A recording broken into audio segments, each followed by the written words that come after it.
Online ব্যবসায় ধৈর্য এবং অধ্যবসায় এটা এত গুরুত্বপূর্ণ কেন?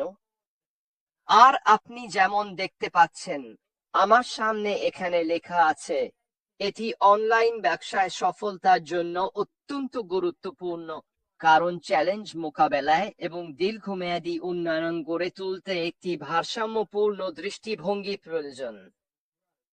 ধৈর্য মানে হলো মেনে নেওয়া যে সফলতা পেতে সময় লাগে এবং ব্যর্থতা আসবেই। আর অধ্যবসায় মানে হলো বাধা ও বিলম্ব সত্ত্বেও ধারাবাহিকভাবে লক্ষ্য অর্জনের জন্য কাজ করে যাওয়া। নমনীয়তাও খুব গুরুত্বপূর্ণ, কারণ প্রতিক্রিয়া ও ফলাফলের ভিত্তিতে কৌশল পরিবর্তন করতে হয়। এখন কেন এটা গুরুত্বপূর্ণ এবং বাকি বিষয়গুলোতে যাওয়ার আগে চলুন দেখি এখানে কি লেখা আছে। আমি এটা লিখিনি, এটা আমি গবেষণা করে পেয়েছি, এটাই বেরিয়ে এসেছে, ঠিক আছে। এর অন্যতম মূল অংশ হলো সফলতা পেতে সময় লাগে এবং ব্যর্থতা অনিবার্য।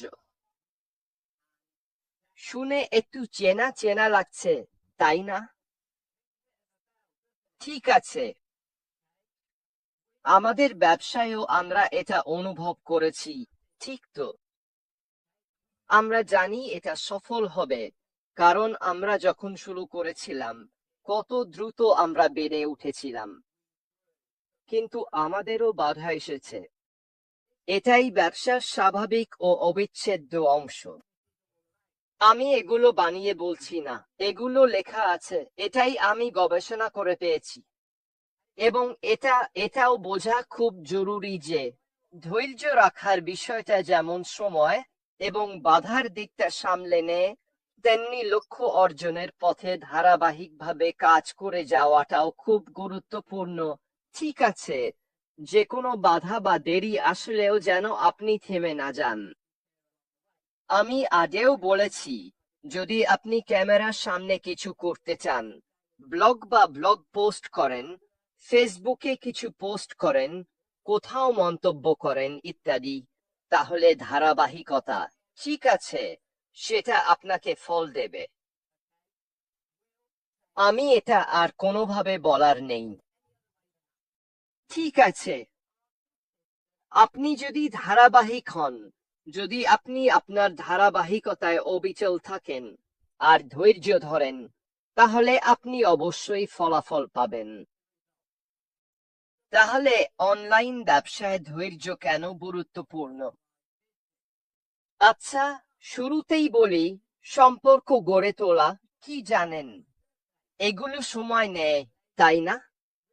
গ্রাহক, সরবরাহকারী, পার্টনারদের সঙ্গে অর্থবহ সম্পর্ক গড়ে তুলতে সময় লাগে। এটা এমন কিছু নয় যা এক রাতেই হয়ে যাবে, ঠিক আছে। আপনাকে প্রস্তুত থাকতে হবে যে এতে সময়ের একটা ব্যাপার আছে। মানুষের সঙ্গে সম্পর্ক তৈরি করা, কারো সঙ্গে বিশ্বাস গড়ে তোলা, আপনার ব্যবসা সম্পর্কে তাদের জ্ঞান বাড়ানো এবং আপনার মধ্যে ও আপনার ক্লায়েন্ট, সরবরাহকারী ইত্যাদির মধ্যে যে ফাঁক বা সেতু বন্ধন আছে, সেটাও তৈরি করা, এসবই সময় সাপেক্ষ। এগুলো গড়ে তুলতে সত্যিই সময় লাগে। আপনি যদি মনে করেন, আমাদের সিইওর সঙ্গে এক ওয়েবিনারে তিনি আসলে বলছিলেন, তিনি বিশ্বাস করেন এখন অনলাইনে ব্যবসা এগিয়ে যাওয়ার পথে মানুষ আবার পুরোপুরি ঘুরে ফিরে এসেছে। কিছু কেনার সময় তারা আবারও কারো সঙ্গে সম্পর্ক গড়ে তোলার দিকে ফিরে যাচ্ছে। এখন আমি জানি না আপনাদের কি অভিজ্ঞতা, তবে অবশ্যই আমার স্ত্রী জেন, তিনি ভেন্টেড, অ্যামাজন আর অন্যান্য সাইট থেকে জিনিস কেনেন, এবং তিনি নিশ্চিত করেন যে যখন তিনি কারো কাছ থেকে কিছু কিনছেন, তখন তিনি সেই ব্যক্তির প্রোফাইল দেখেন, রিভিউ দেখেন, এবং সেই ব্যক্তির সম্পর্কে নানা তথ্য দেখেন তার কাছ থেকে কিছু কেনার আগে। কেন? কারণ বাইরে এত মানুষ আছে যারা আসলে আপনাকে ঠকানোর চেষ্টা করছে, আপনার টাকা নেওয়ার চেষ্টা করছে, অথচ আপনি যে পণ্য বা সেবা কিনছেন বলে ভাবছেন, তা দিচ্ছে না। তাই আপনাকে সত্যি এই সম্পর্ক গড়ে তুলতে হবে তাদের সঙ্গে, যাদের কাছ থেকে আপনি যে কোনোভাবে কিছু কিনছেন। এবং এটাই ছিল সেই কারণগুলোর একটি, যার জন্য আশমুফারে মনে করেন আমরা আবারও পুরো চক্র ঘুরে সেই সম্পর্কের দিকে ফিরে যাচ্ছি, কারণ এটা বিশ্বাস গড়ে তোলে, আত্মবিশ্বাস তৈরি করে, একটি ব্র্যান্ড তৈরি করে, এবং আরো অনেক কিছু তৈরি করে যা আপনাকে অনলাইনে সফল ব্যবসা গড়ে তুলতে সাহায্য করে। বিশ্বাস গড়ে তোলা। গ্রাহকের বিশ্বাস ও আনুগত্য অর্জন করতে হলে আপনাকে ধারাবাহিকভাবে গ্রাহকের সঙ্গে যুক্ত থাকতে হবে, মানসম্মত সেবা দিতে হবে, তাৎক্ষণিক সন্তুষ্টি নয়। আমরা আগেও এই কথাটা শুনেছি। ওটার নাম কি? বিলম্বিত সন্তুষ্টি। এটা কি? এটা এমন কিছু যেখানে আপনি পরিশ্রম ও চেষ্টা করেন, কিন্তু শুরুতে হয়তো সেই পরিশ্রম ও চেষ্টার কোনো ফল পাবেন না। কিন্তু আপনি যদি ধারাবাহিক, দৃঢ় প্রতিজ্ঞ থাকেন এবং প্রস্তুত থাকেন এই পথে এগিয়ে যেতে, তাহলে আপনি সেই বিলম্বিত সন্তুষ্টির পুরস্কার পরে পাবেন, কারণ আপনি গ্রাহকদের সঙ্গে বিশ্বাস গড়ে তুলছেন, সম্পর্ক তৈরি করছেন, আর এতে কি যোগ হচ্ছে?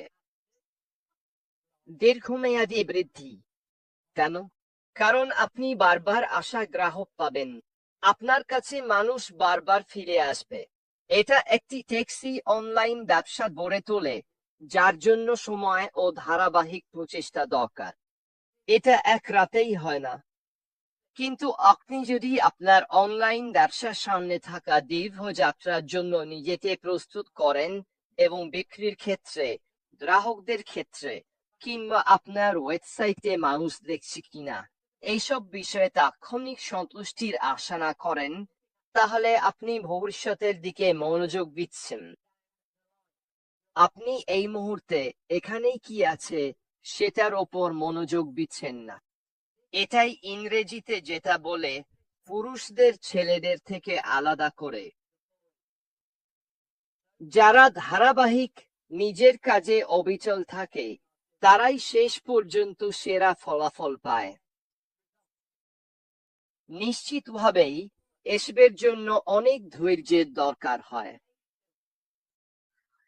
আপনাকে বুঝতে হবে, এগুলো সব একসাথে হাত ধরাধরি করে অনলাইনে সফল হতে সাহায্য করে। এছাড়াও আপনার লক্ষ্য নির্ধারণ, ধৈর্য, সেই অবিচলতা এবং বিশ্বাস গড়ে তোলার জন্য যেটা সাহায্য করবে, তা হলো আপনি যা অর্জন করতে চাইছেন তার ব্যাপারে বাস্তবসম্মত প্রত্যাশা রাখা। এটা উদ্যোক্তাদের ধৈর্য ধরে রাখতে সাহায্য করে, যাতে তারা বাস্তবসম্মত লক্ষ্য নির্ধারণ করতে পারে এবং বুঝতে পারে যে সাফল্য হলো ওঠানামার এক যাত্রা। এটা কখনোই মসৃণ হবে না। আপনি যদি নিজের ব্যবসা চালিয়ে থাকেন বা অনলাইন ব্যবসার সাথে কোনোভাবে যুক্ত থাকেন, তাহলে আপনি জানেন এটা আসলেই এমনই। এটা কখনোই এমন নয় যে একটানা সোজা উপরের দিকে উঠে যায়। এখানে বিশাল উত্থান আছে, আবার বিশাল পতনও আছে। কেন? কারণ আপনার ব্যবসার যাত্রায় এমন কিছু অস্বাভাবিক ঘটনা ঘটে যেগুলো আসলে আপনার নিয়ন্ত্রণের বাইরে। উদাহরণস্বরূপ, কেউ কেউ তাদের পছন্দ না হলে পণ্য বা সেবার জন্য চার্জ ব্যাক চাইতে পারে। রিটার্ন, এ ধরনের বিষয়গুলো আপনার নিয়ন্ত্রণের বাইরে, কারণ দিন শেষে মানুষ তো মানুষই। তারা তাদের মতো বদলাতে পারে, তাদের ভালো নাও লাগতে পারে, যাই হোক না কেন। তাই ব্যবসায় এই ওঠানামার জন্য আপনাকে খুবই প্রস্তুত থাকতে হবে। এটা এই পথেরই অংশ। ঠিক আছে, আমরা যা করার চেষ্টা করছি তা হলো আপনাকে জ্ঞান দিয়ে সজ্জিত করা, যাতে আপনি খোলা চোখে, প্রস্তুত হয়ে এগিয়ে যেতে পারেন। হ্যাঁ, আমি আশা করি আমার সাফল্যের পথে যাত্রাটা সুন্দর ও মসৃণ হবে। কিন্তু বাস্তবতা তা নয়। বাস্তবতা হলো এটা হবে বিশাল এক ঢেউয়ের মতো, তবে ধীরে ধীরে ঠিক দিকেই এগোবে। তাহলে একটি সফল অনলাইন ব্যবসা গড়ে তোলার ক্ষেত্রে অধ্যবসায় কেন গুরুত্বপূর্ণ? এটি সহনশীলতা বাড়াতে সাহায্য করে। অধ্যবসায় উদ্যোক্তাদের ব্যর্থতা থেকে ঘুরে দাঁড়াতে এবং পরিবর্তনশীল বাজার পরিস্থিতির সাথে মানিয়ে নিতে সাহায্য করে। এখন মনে রাখুন, আমি আপনাকে বলেছিলাম অনলাইন ব্যবসা এবং আপনার মার্কেটিং এর সবচেয়ে গুরুত্বপূর্ণ অংশগুলোর একটি হলো তথ্য ও ডেটা সংগ্রহ করা। আপনার ব্যবসায় সবকিছু ভালো চলছে, তাতে যেন আপনাকে নিরুৎসাহিত না করে বা দীর্ঘমেয়াদী লক্ষ্য থেকে বিরত না রাখে। আমি এতে কি বোঝাতে চাচ্ছি? আমি তো আপনাকে সেই গল্পটা বলেছিলাম, তাই না? যখন আমার ব্যবসা ছিল যুক্তরাজ্য এবং স্পেনে, আমি তখন পূর্বাভাস করতাম। আমি প্রতি সপ্তাহে, 2 সপ্তাহে, মাসে এবং 3 মাসে একবার আমার ব্যবসার পূর্বাভাস স্প্রেডশিটে করতাম। তাহলে প্রতি সপ্তাহে আমরা সেই সপ্তাহে কত আয় ব্যয় হয়েছে তা লিখে রাখতাম। তারপর আমি 2 সপ্তাহের হিসাব করতাম, এরপর 1 মাসের হিসাব, তারপর 3 মাসের হিসাব করতাম। ঠিক আছে, আপনি যদি এটা নিয়মিতভাবে করেন, ঠিক আছে, কিছু সময় ধরে, তাহলে জানেন কি হয়? ধারা ও তথ্য পাওয়া যায়।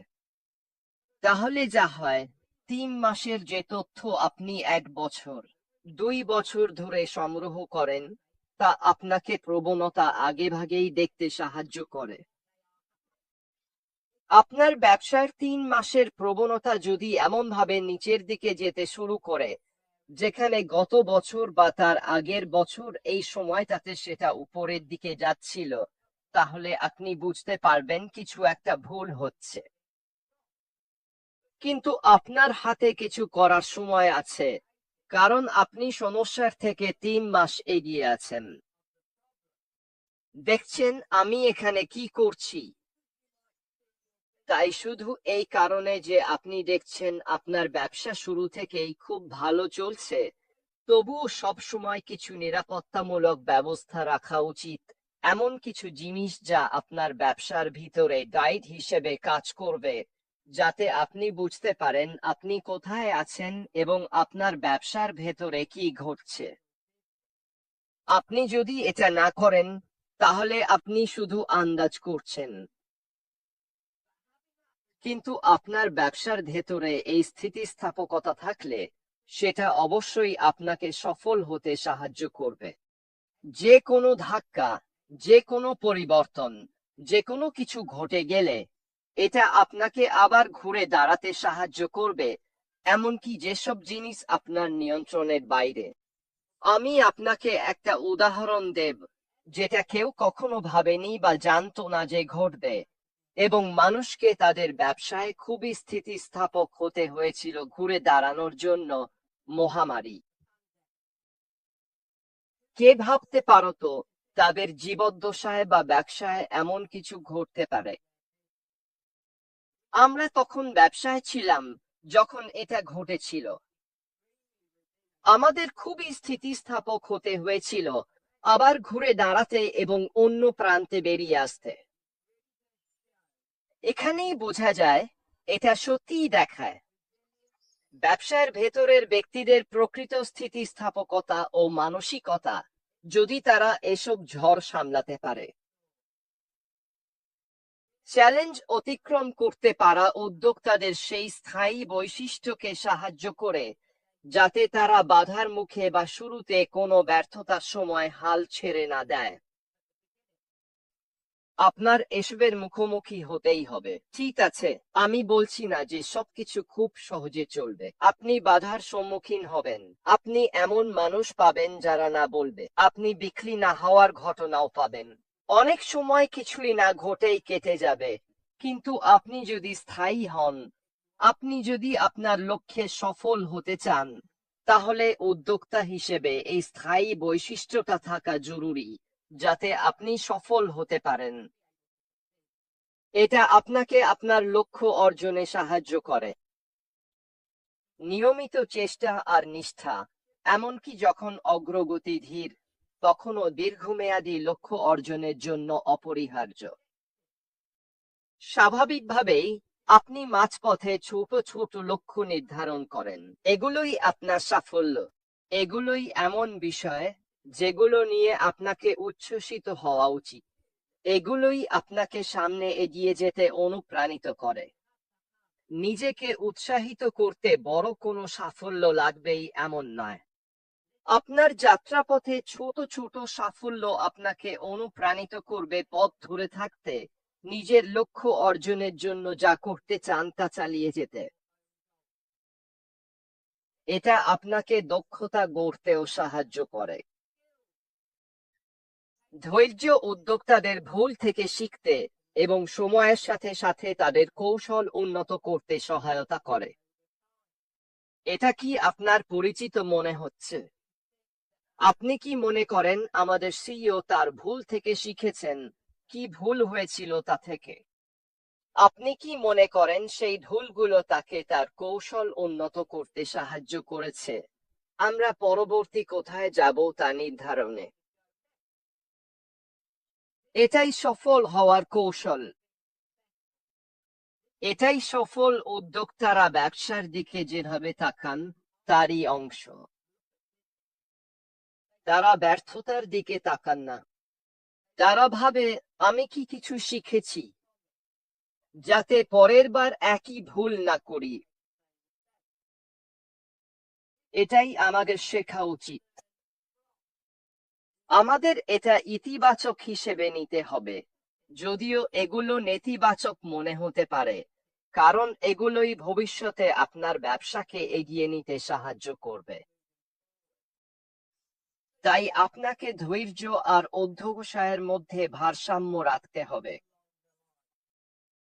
নমনীয় থাকা, বিভিন্ন পরিস্থিতি ও প্রতিক্রিয়ার সাথে মানিয়ে নেওয়া খুবই গুরুত্বপূর্ণ, যাতে আপনি আপনার ব্যবসায় ধৈর্যশীল ও স্থায়ীভাবে এগিয়ে যেতে পারেন। কখনো কখনো আপনি ধৈর্যের শেষ সীমায় পৌঁছে যান। কখনো কখনো মনে হয় সব ছেড়ে দিতে ইচ্ছা করে। কখনো কখনো আপনি ভাবেন, আমি আর পারছি না, আমি শেষ, আর চলতে পারবো না, আমি আর এটা করতে পারছি না। তারপর আপনি নিজেকে ভালোভাবে বোঝান।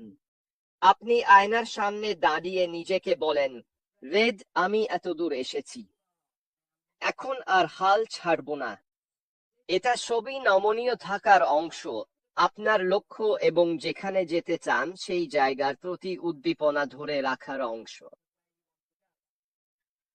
কৌশলগত ফলো আপও খুব গুরুত্বপূর্ণ। গ্রাহকের পছন্দ ও চাহিদার ভিত্তিতে কৌশল সমন্বয় ও ফলো আপ করা সম্পর্ক গড়ে তোলা এবং চুক্তি সম্পন্ন করার জন্য অত্যন্ত জরুরি। আগেই যেমন বলেছিলাম, একটি কৌশল থাকা খুবই গুরুত্বপূর্ণ। আপনার তথ্য সংগ্রহ করুন, যাতে আপনি জানেন আপনার ব্যবসার অবস্থান কোথায়। নিয়মিত ফিডব্যাক নিন। ব্যক্তি, মানুষ, সোশ্যাল মিডিয়ায় ফলো আপ করুন, যাতে আপনি ভালোভাবে বুঝতে পারেন কি হচ্ছে এবং বাজারে আপনার অবস্থান কোথায়। এটা ছাড়া আপনি কিছুটা পথ হারিয়ে ফেলবেন। নিরবচ্ছিন্ন, অবিরাম শেখা। ফলাফল বিশ্লেষণ করুন, প্রাপ্ত তথ্য ও ফিডব্যাকের ভিত্তিতে কৌশলগুলো মানিয়ে নিন, যাতে আপনার ব্যবসায় ধারাবাহিক উন্নতি নিশ্চিত হয়। আপনি কখনোই কখনোই কখনোই আপনার ব্যবসার উন্নতি থামাতে পারবেন না। আপনার মনে হতে পারে সবকিছু দারুণ চলছে। আপনার মনে হতে পারে, আমাকে কেন উন্নতি করতে হবে, কেন পরিবর্তন করতে হবে, আমি যদি টাকা উপার্জনই করি তাহলে এত কিছু করার দরকার কি? কারণ এটা দীর্ঘমেয়াদী খেলা, বন্ধুরা। কারণ আপনি আপনার ব্যবসা নিয়ে সিরিয়াস, আর ব্যবসা নিয়ে সিরিয়াস মানে হচ্ছে আপনি নতুন কি আসছে, সামনে কি আসছে, গ্রাহক ফিডব্যাক থেকে কি চাইছে, নতুন কি আসছে, এসবের সঙ্গে তাল মিলিয়ে চললেন। আপনার ব্যবসার দীর্ঘস্থায়িত্বের জন্য এসব বিষয় খুবই গুরুত্বপূর্ণ। ওই সম্পর্কের উপর ফোকাস করুন। মনে রাখবেন, আমরা বলেছিলাম আপনার গ্রাহক ও পার্টনারদের সঙ্গে শক্তিশালী সম্পর্ক গড়ে তোলাকে অগ্রাধিকার দেওয়া স্বল্পমেয়াদী লাভের চেয়ে বেশি গুরুত্বপূর্ণ, কারণ এটা আপনার দীর্ঘমেয়াদী সাফল্যের জন্য অপরিহার্য। আমি যথেষ্ট জোর দিয়ে বলতে পারি না আপনার গ্রাহকদের সঙ্গে সেই সম্পর্ক থাকা কতটা গুরুত্বপূর্ণ, যাতে তারা আপনাকে একজন ব্যক্তি হিসেবে বিশ্বাস করে, জানে আপনি তাদের সেরা পণ্য সেরা দামে দেবেন, এবং আরো জানে তাদের যে কোনো সমস্যায় আপনি পাশে থাকবেন। এতে প্রচুর আনুগত্য ও সম্মান তৈরি হয়, আর এখানেই আপনার ভবিষ্যতের লাভ লুকিয়ে আছে। আপনি যদি একজন গ্রাহককেও পুরো যাত্রা জুড়ে নিজের সঙ্গে রাখতে পারেন, তাহলে আপনি সত্যিই ভালো করছেন। ভাবুন তো, যদি আপনি পুরো যাত্রা জুড়ে 10 জন গ্রাহককে ধরে রাখতে পারেন, তাহলে আপনি কতটা ভালো করবেন বলে মনে করেন? যদি আপনি 100 জন গ্রাহককে সব সময় খুশি রাখতে পারেন, তারা বারবার কিনছে বা নতুন পণ্য কিনছে, তাহলে সফল একটি ব্যবসা গড়ে তোলা আপনার জন্য কতটা সহজ হবে। তাই ছোট নয়, বড় করে ভাবুন এবং নিশ্চিত করুন যে আপনি ফোকাস ধরে রাখছেন, স্পষ্ট লক্ষ্য নিয়ে এগোচ্ছেন এবং লক্ষ্য অর্জনে প্রতিশ্রুতিবদ্ধ থাকছেন। তবে আপনার পদ্ধতিতে নমনীয় থাকুন। এটাই একটি সফল ব্যবসার মূল চাবিকাঠি। তাই বন্ধুরা, শেষ কথা হলো, ব্যবসায় ধৈর্য আর অধ্যবসায় রাখা এতটাই গুরুত্বপূর্ণ, যতটা গুরুত্বপূর্ণ আমি এখন পর্যন্ত আলোচনায় এনেছি এমন অন্যান্য বিষয়গুলো। আমি আপনাদের মার্কেটিং, ডেটা, ওয়েবসাইট এবং গুগল র্যাঙ্কিং এ আপনার ওয়েব পেজকে আরো ভালোভাবে তোলা, এসইও অর্থাৎ সার্চ ইঞ্জিন অপটিমাইজেশন, সফল এবং সমৃদ্ধ ব্যবসার জন্য প্রয়োজনীয় সবকিছু সম্পর্কে বিস্তারিতভাবে বলেছি। এই অংশটা ধৈর্য, অধ্যবসায় আর আপনার গ্রাহকদের সঙ্গে সম্পর্ক, আমার মতে সফল অনলাইন ব্যবসার মূল চাবিকাঠি। আমি অবাক হব না যদি ভবিষ্যতে আমাদের পরবর্তী ধাপে এবং আমাদের সিইও মুফারেহর নেতৃত্বে আমরা দেখি যে তিনি ব্যবসা গ্রাহক সম্পর্ক নিয়ে যা বলেছেন তার সঙ্গে কিছু একটা মিলে যাচ্ছে, এবং আমরা সবাই কিভাবে এতে যুক্ত হচ্ছি। সবকিছু কিভাবে এগোল সেটা দেখা সত্যিই রোমাঞ্চকর হবে। আমি খুবই আগ্রহী দেখতে এই পরবর্তী ধাপে কি হয়, এটা কোথায় যায়, আর আমাদের কোথায় নিয়ে যায়। আমি সত্যিই বিশ্বাস করি আমাদের হাতে যা আসতে যাচ্ছে সেটা হবে সত্যি অসাধারণ কিছু। যাই হোক বন্ধুরা, এটাই ছিল আমার পক্ষ থেকে। চলুন